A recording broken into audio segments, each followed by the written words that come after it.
안녕하세요. 써니TV의 써니 원장쌤입니다. 반갑습니다. 오늘 유튜브를 처음 시작하는 날입니다. 어제부터 제가 읽었던 책 리뷰를 시작하려고 합니다. 책 제목은 적게 벌어도 잘 사는 여자의 습관이라는 책인데요. 정은길 님께서 지으셨어요. 정은길 님께서 직접 경험하신 노하우와 내 집 마련과 남자친구를 만나서 통장을 합치고 결혼까지 전 과정을 적나라하게 묘사한 책인데요. 바로 이 책입니다.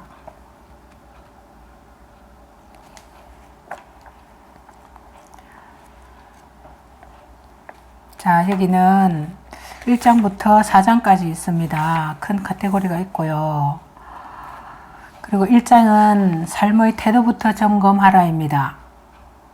돈보다 먼저 이것부터 갖춘다. 돈에 대한 애정, 자신에 대한 사랑, 명확한 꿈과 목표, 두둑한 배짱, 생활재테크 6가지 원칙을 지킨다. 확실한 목표를 정한다. 우선순위를 파악한다. 비용 절감을 실천한다. 남의 돈도 아까워한다. 가치 있게 쓴다. 꾸준히 관리한다입니다. 2장으로는요. 푼돈으로 큰돈을 만들어라입니다. 10대부터 돈의 맛을 안다. 20대에 명확한 진로로 지갑을 지킨다. 시작은 미약하나 그 끝은 창대하리라. 돈 버는 어학연수를 간다. 벌기도 전부터 쓰는 걸 억울해한다. 낯선 사람에게도 부탁하는 배짱을 갖춘다. 돈 버는 취미를 갖는다. 가짜 품위 말고 진짜 품위를 지킨다. 다이어트로 식비도 다이어트한다. 중간보고를 잊지 않는다. 몸값을 올린다. 29살 드디어 내 집 마련. 제3장은요. 유혹을 가차없이 물리쳐라입니다. 생활재테크를 방해하는 적들과의 싸움. 온전히 내 갈 길만 본다. 자존심으로 친구를 만나지 않는다. 지름신이 나타날 만한 곳을 차단한다. 무조건 편한 것보다 조금씩 귀찮은 길을 택한다. 내 마음을 헤아리고 들여다본다. 다른 사람을 위해 돈을 쓴다. 돈에 대해야 할 수 있는 남자를 만난다. 자기 개발에 쓰는 돈을 경계한다. 자동차에 대한 로망을 버린다. 내가 확신이 있을 때 투자를 시작한다. 4장은요. 같이 꿈꾸고 같이 모아라입니다. 커플 생활재테크로 2년 만에 1억 모으기. 사랑하는 사람과 같이 모은다. 1시간도 채 안 되는 이벤트에 목숨 걸지 않는다. 원하지 않는 항목은 과감히 생략한다. 쓰던 것도 새 것처럼 재탄생시킨다. 내 인생에 등장한 불청객 마이너스 통장. 공동의 목표를 만든다. 통장 결혼식으로 결혼을 완성한다. 본봉 이외의 수당은 예비비로 저축한다. 가계부는 항목별로 작성한다. 포스트잇으로 식료품비를 막는다. 이유 있는 외식만 인정한다. 결혼 후에도 품위 유지의 유혹을 조심한다. 취미를 공유한다. 효도 돈으로만 해결하려 하지 않는다. 자신의 상황에 맞게 노후 대비를 한다. 아파트 대출금 청산하던 날. 참고 기다린 우리를 위한 선물 세계 여행. 이렇게 되어 있습니다. 자, 제일 먼저요. 제가 좀 감명 깊게 읽었던 구절을 제가 읽어드리겠습니다. 자, 몸값을 올리는 또 다른 방법으로는 자기 개발을 적극 추천한다. 자기 개발을 위해 노력하면 언젠가는 반드시 빛을 보게 되어 있다. 금융회사에 다니던 내 대학 친구 씨는 쉬는 날마다 각종 자격증 취득 공부로 숱하게 눈물을 흘린 끝에 더 큰 증권사의 본사에서 더 높은 급여를 받으며 능력을 펼치고 있다. 프리랜서 방송인 M 언니는 2년 이상을 영어 공부에 투자한 결과 영어 MC가 되었고 수입도 2배가 되었다. 이런 게 바로 자기 개발로 연봉 인상을 이룬 아주 바람직한 얘기가 아닌가 싶다. 나도 자기 개발을 통해 평소 제일 자신 있는 분야의 생활재테크를 좀 더 발전시키고 싶었다.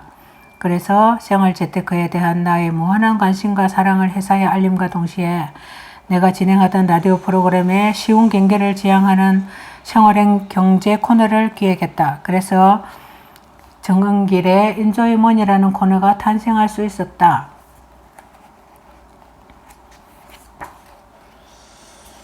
집에 쌓아둔 재산이 많든지 적든지 그건 전부 남의 일이라고 생각하고는 모든 관심을 꺼버린다. 대신 오로지 나에게만 집중하려 노력했다. 내가 원하는 게 무엇인지, 나는 어떨 때 기분이 좋고 행복한지, 내가 원하는 걸 위해 난 어떤 노력을 할 수 있는지 등 정말 나에게 필요한 질문과 대답을 하는 시간을 가졌다. 그랬더니 신기하게도 다른 사람의 삶과 내 삶을 비교해가며 스스로를 괴롭히는 생각들이 싹 사라졌다. 특히 돈과의 비교에서 자유로워지자 내가 언제 돈을 써야 하고 어떤 돈을 아낄 수 있는지에 대한 명확한 판단을 할 수 있게 되었다. 그동안 자신도 모르게 남들보다 돈이 부족하다는 이유로 속상했던 일이 많았다면 돈을 더 갖기 위해 아등바등 노력하기보다 남의 사정을 내 관심 밖 영역으로 밀어내는 일부터 해보자. 분명 절약과 저축을 훨씬 즐겁고도 수월하게 할 수 있을 것이다. 그렇죠. 남과 비교하고 남을 부럽게 생각하면 이렇게 내 관심 밖 영역으로 밀어내기가 좀 힘들 거예요. 그런데 절약과 저축을 훨씬 즐겁게 할 수 있고 수월하게 할 수 있는 방법이 아마 내 영역에서 밀어내고 그냥 나로 사는 것, 그게 아닌가 싶습니다. 언제나 그렇듯 필요에 의해서가 아니라 지름신의 지시로 구입한 물건들은 대부분 나의 통장 잔고를 위협하는 존재일 뿐 후회하지 않을 만큼 잘 샀다는 느낌을 받은 적이 거의 없다. 어느 순간부터 난 지름신과의 교감을 한시라도 빨리 끊기 위해 뭔가 대책을 세우지 않는다면 다른 데서 절약과 저축을 아무리 잘해도 소용이 없으리라는 걸 깨달았다. 지름신은 나에게 쓸데없이 관대한 사람들에게 자주 나타난다. 오늘 하루도 애선 자신에게 주는 선물이라는 그럴듯한 의미 부여로 지름신을 불러대지만 사실 그 정도 고생은 누구나 단다. 아니 우리보다 더 열심히 사는 사람들도 많다. 만약 정말 자신에게 주는 선물을 사고 싶다면 누가 보아도 특별한 성과를 이루었거나 정말로 기특한 일을 해냈을 때 목표를 달성한 자신에게 주는 상이 되어야 한다. 매일 비슷한 일상이 이어지기 마련인데 그저 아무 때나 주는 선물이 되어서는 안 된다. 지름신을 멀리하면 덤으로 개인 시간도 늘어난다. 무의미한 쇼핑과 지출은 시간만 축내는 게 아니라 시간도 빼앗는다. 쇼핑을 하지 않으면 그 시간이 다 내 시간이 된다. 예정에 없던 쇼핑으로 살까 말까 고민하지 말고 다시 되찾은 내 시간에 무엇을 하며 보낼지를 고민하는 여자들이 더 많아졌으면 한다. 무조건 편한 것보다 조금씩 귀찮은 길을 택한다. 아, 운동하기 귀찮아. 그냥 몸매 관리해주는데 등록할까봐. 아, 몰라. 그냥 택시 타고 갈래. 힘들어. 밥해 먹는 거 완전 싫어. 우리 그냥 사 먹자. 빨래를 집에서 해? 됐어. 귀찮게 그냥 세탁소에 맡기면 되지. 청소하는 거 정말 힘들어서 도우미 부르려고. 설거지하기 귀찮아. 그냥 일회용 접시랑 종이컵 사자. 정말 한도 끝이 없다. 이 시도 때도 없이 고개를 쳐드는 귀차니즘이 우리의 주머니를 탈탈 트는 주범임을 알고 있는가? 내 몸 조금 더 편해지고자 하는 것들은 거의 대부분 돈을 들여야 하는 일들이다. 간혹 어떤 여자들은 정말 오직 남자친구를 위해 돈을 쓰기도 한다. 부모님 생일 선물은 축하드린다는 말 한마디로 때울지언정 남자친구의 선물을 위해서는 가지고 있던 적금까지 깨서 사줄 기세이다. 무리한 지출이 계속해서 이어져도 사랑의 힘으로 전부 극복할 수 있다고 믿는다. 그렇지만 과연 사랑이 구멍난 카드를 메울 수 있을까? 이와는 반대로 남자친구를 자신의 재테크 수단으로 여기는 여자들도 있다. 갖고 싶은 게 있으면 무조건 남자친구에게 사달라고 졸라댄다.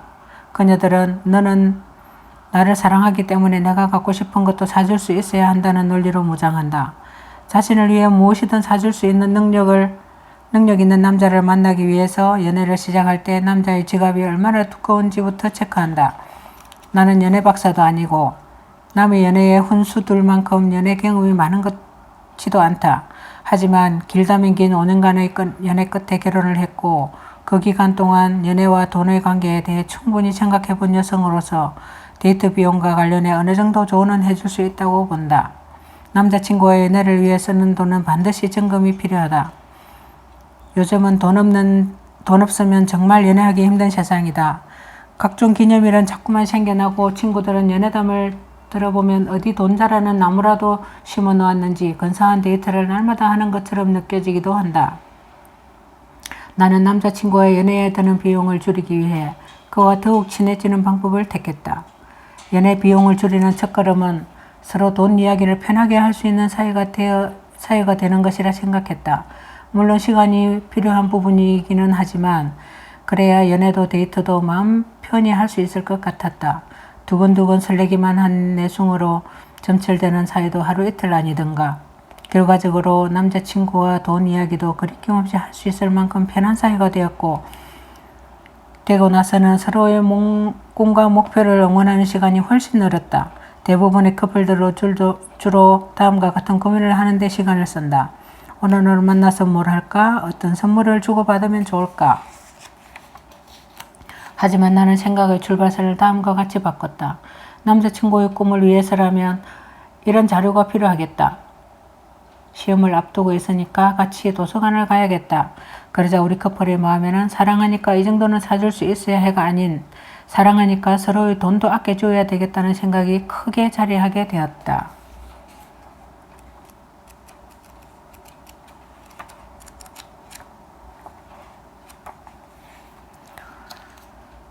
목표가 계속 있는 한 나의 생활 대테크도 끝나지 않을 것이다.